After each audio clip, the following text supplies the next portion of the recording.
Bismillahirrahmanirrahim, hello les fanophiles, on va parler aujourd'hui des accidents vasculaires cérébraux. Donc on est arrivé au bout du sujet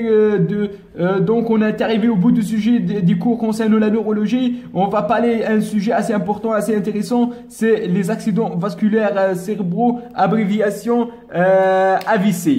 Donc la définition, c'est comme leur indique, accident vasculaire, c'est-à-dire vaisseau, cérébro, c'est-à-dire nerveux. Donc on peut la définir par la survenue. Donc c'est la survenue brutale, parce que c'est un accident, la survenue brutale. Donc c'est un accident brutal, survenue brutale en quelques millisecondes, brutalement, boum, directement. Parce que généralement les causes vasculaires sont souvent des causes brutales, donc la survenue brutale d'un déficit neurologique, c'est-à-dire parce que c'est cérébraux, donc un déficit neurologique, mais c'est un déficit focal, je vous l'insiste sur ça. Donc c'est la survenue brutale d'un déficit neurologique focal, d'un coup, par exemple, une hémiplégie brutalement. Donc c'est ça, par exemple, si une aphasie,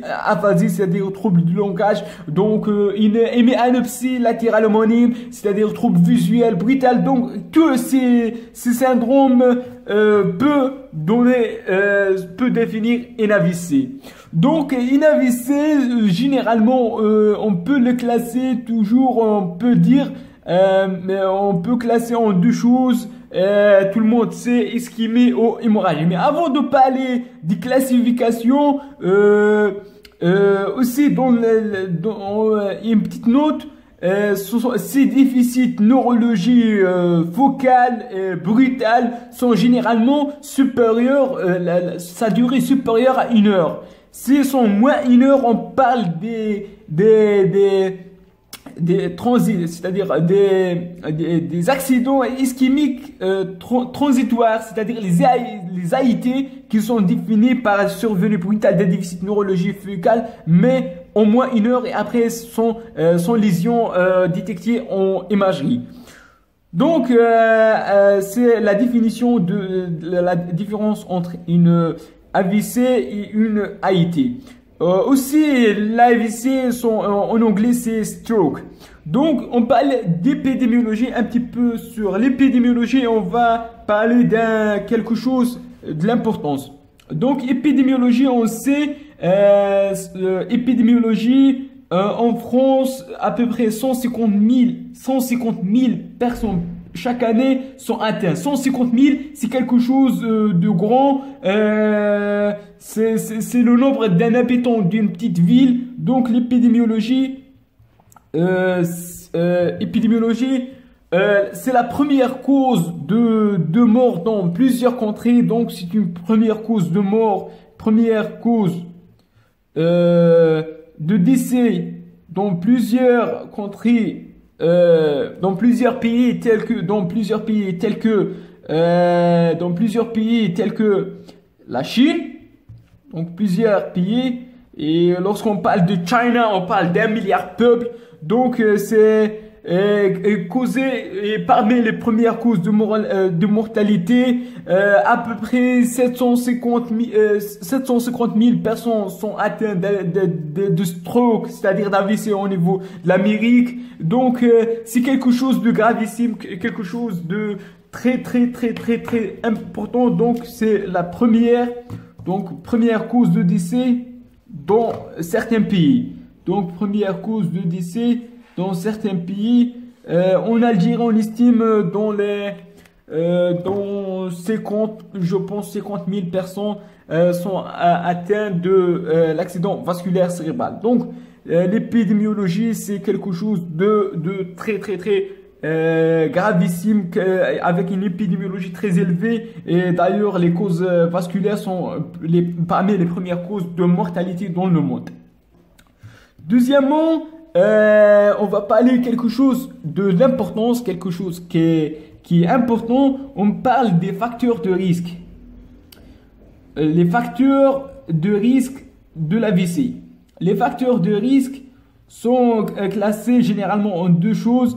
les facteurs de risque dits modifiables et les facteurs de risque non modifiables. Donc, facteurs de risque, on a les facteurs de risque.